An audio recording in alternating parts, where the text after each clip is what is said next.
And கடவுள் இருக்காரு அப்படின்னு நிறைய பேர் நம்புகிறவங்க, அண்ட் கடவுள் இல்லை அதெல்லாம் ஒன்றும் இல்லை அப்படின்னு சொல்கிறவங்களும் இருக்காங்க. இது நம்பிக்கையை பொறுத்தது மட்டும்தாங்க. நம்புகிறவங்களுக்கு கடவுள் ஏதாவது ஒரு ரூபத்திலேயோ உணர்வுபூர்வமாகவோ ஏதாவது ஒன்று சொல்லிக்கிட்டே இருப்பார். அதை அவங்க உணர்வுபூர்வமாக அதை நம்புவாங்க. எப்படி நீங்கள் பார்க்காம நம்புறீங்க அப்படின்னு கேட்கலாம். ஆக்சுவலாக பார்த்திங்கன்னா இப்போ ஒய்ஃபையோ நம்ம டிவி கனெக்ஷன்ஸ்லாம் பார்த்திங்கன்னா சிக்னல் ரீச் ஆகுது. நம்ம கண்ணால் பார்க்க முடியுதா அப்படிலாம் ஒன்றும் இல்லை. ஒரு ரிசீவர் வச்சு நம்ம ஆண்டனா மூலயமா ரிசீவ் பண்ணுறோம். அதுக்குரிய அந்த செட்டப் பாக்ஸ் வச்சு நம்ம ரிசீவ் பண்ணுறோம். ரிசீவ் பண்ணி அதுக்கப்புறம் நமக்கு கிடைக்கக்கூடியது ஃபோனில் அந்த இண்டிகேட் பண்ணால் தான் நமக்கு தெரியுது சிக்னல் வருதுன்னு. மற்றபடி நம்ம அந்த அலைவரிசை நடுவில் தான் இது பண்ணுறோம், ட்ராவல் பண்ணுறோம். பட் நம்மளால் அதை பார்க்க முடியறதில்ல, ஜஸ்ட் உணர்றோம். அதே மாதிரி காற்றும் அதே மாதிரி தான். காற்று நம்ம மேலே அடிக்கும்போது நம்ம அந்த உணர்வு இருக்கே, அப்பா சில்லுன்னு இருக்குது அப்படின்னு. பட் காற்றை நம்மளால் கண்ணால் பார்க்க முடியாது. மரம் அசையம் மூலியமாக தான் அது காற்றடிக்குதுன்னே நம்ம சொல்லுவோம். அந்த மாதிரி இந்த வீடியோக்குள்ளே என்ன அப்படின்னு பார்த்திங்கன்னா, நான் எக்ஸ்பீரியன்ஸ் பண்ண அந்த அனுபவங்களை தான் ஷேர் பண்ணியிருக்கேன். அண்ட் இதை நீங்கள் நம்புறீங்க இல்லை கட்டுக்கதை அப்படின்றது உங்களை பொறுத்தது. எனக்கு நடந்தது இதுக்கு முன்னாடி இந்த மாதிரிலாம் நடந்தது இல்லை அப்படின்றதுனால இதை நான் ரொம்ப நாள் யோசிச்சுட்டே இருந்தேன். இதை சொன்னால் மக்கள் நம்புவாங்களா இல்லையா, இல்லை நம்மளுடைய கற்பனை கதை அப்படின்னு நினைப்பாங்களா அப்படின்னா. எது இருந்தாலும் சில பேருக்கு இது ஒரு நம்பிக்கையான ஒரு வீடியோவாக இருக்கும், சில பேருக்கு இது ஒரு மாற்றம் தரும் வீடியோவாகவும் இருக்கும். ஏன்னா எனக்கு பல நேரங்களில் பார்த்திங்கன்னா சில பேர் ஒரு வீடியோ எனக்கு பல மாற்றங்களை தந்திருக்கு. அந்த மாதிரி என்னோடய வீடியோ யாருக்கா ஒரு மாற்றம் தந்துராதா அப்படின்ற ஒரு ஆசையில் தான் நான் இந்த சித்தரோட மகிமையும் இப்போ சொல்ல போகிறேன். ஆக்சுவலாக பார்த்திங்கன்னா 3 வாரங்களுக்கு முன்னாடி கலாட்டா டிவைனில் அசோகா அஸ்ட்ரோன்றவர் இலக்கிய சித்தரை பற்றி ஒன்று சொன்னார். அதாவது ஒளி ரூபமாக அவர்கிட்ட நைட்டில் பேசினார். ஒரு மணி நேரம் கிட்டத்தட்ட பேசினார். அதுக்கப்புறம் அவர் லாஸ்ட்டாக போகும்போது உங்கள் பேர் என்னன்னு இவர் கேட்டிருக்காரு.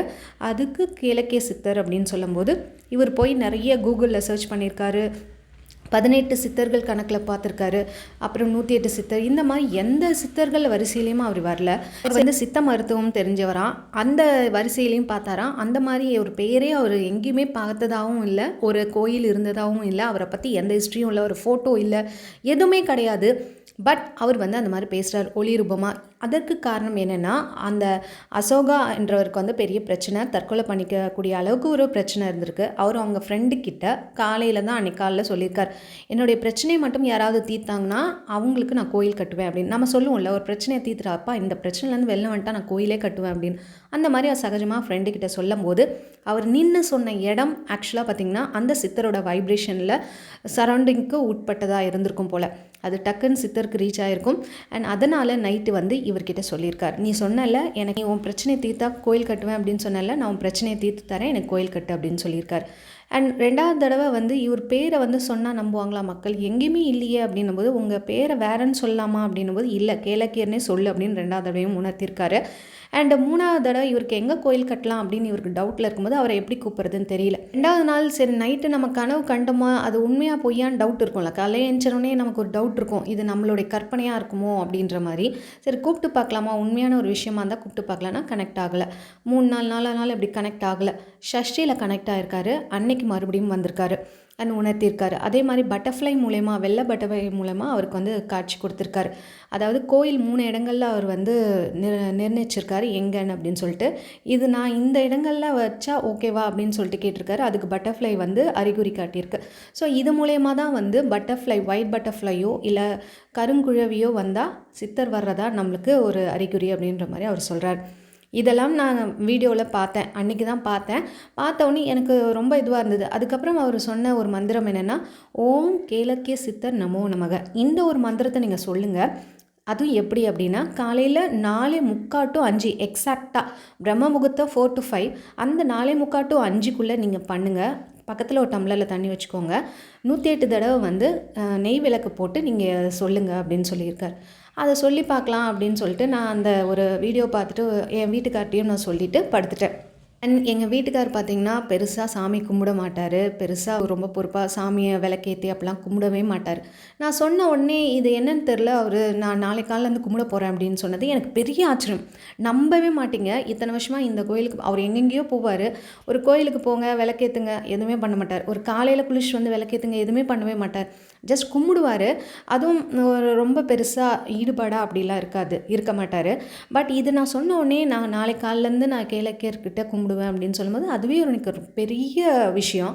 காலையில் ஏஞ்சி அவர் தான் ஆக்சுவலாக பார்த்திங்கன்னா மந்திரம் சொல்லி கும்பிட ஆரம்பித்தார்.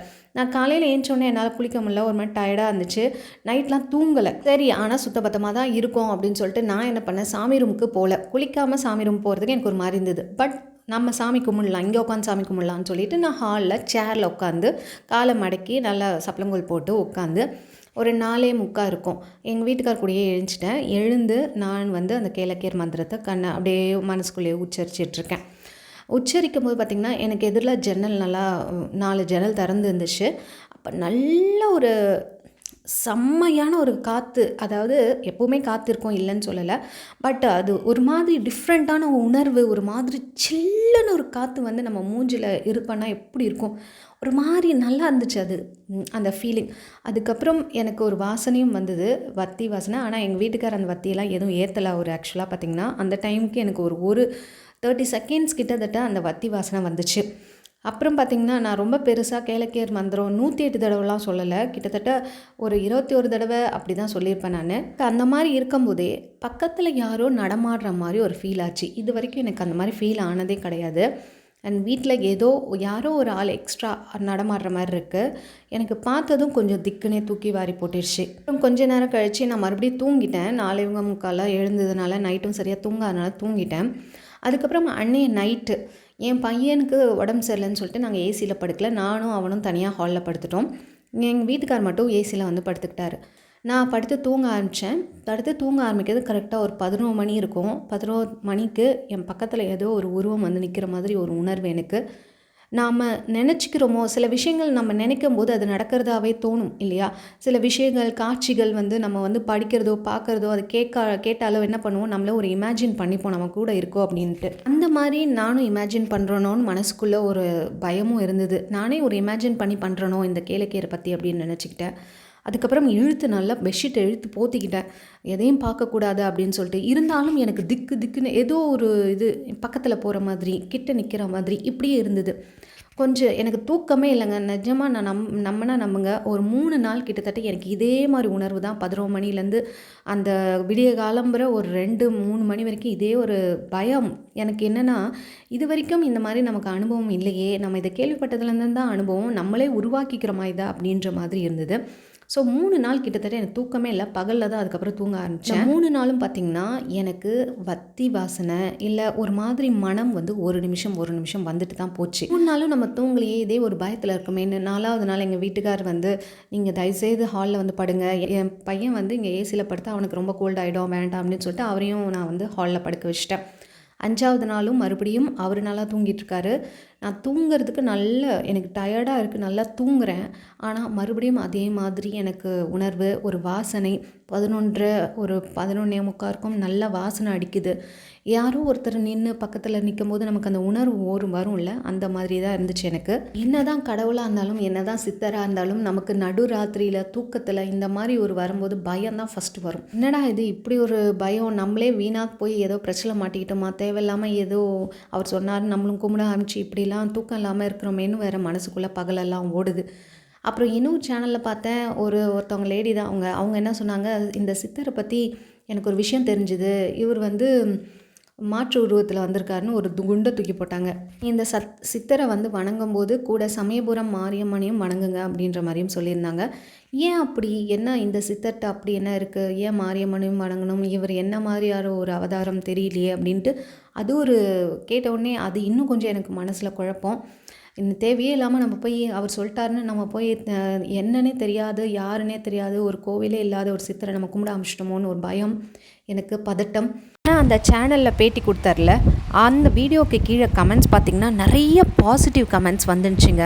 நிறைய சேனல்ஸ்லேயும் பாசிட்டிவ் கமெண்ட்ஸ் தான் சித்தரை பற்றி வந்துச்சு. எனக்கு எல்லா அதிசயங்களும் நடக்க முடியாத ஒரு விஷயம் கூட நடந்தது அப்படின்னு நிறைய பேர் கமெண்ட்ஸ் பண்ணியிருந்தாங்க.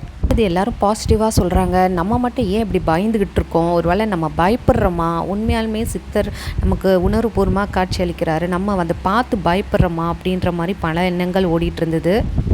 இதனுடைய கண்டினியூஷன் அடுத்தடுத்த வீடியோக்குள்ளே வரும். இது வீடியோ ரொம்ப லாங்காக போயிட்டுருக்கு. நான் அடுத்தடுத்த பார்ட் 2 போடுறேன். நீங்கள் கேளக்கே சித்தர் பற்றி கேள்விப்பட்டு கும்பிட்டுருக்கீங்களா, உங்களுடைய எக்ஸ்பீரியன்ஸ் என்னென்னு கீழே மறக்காமல் கமெண்ட் பண்ணுங்கள்.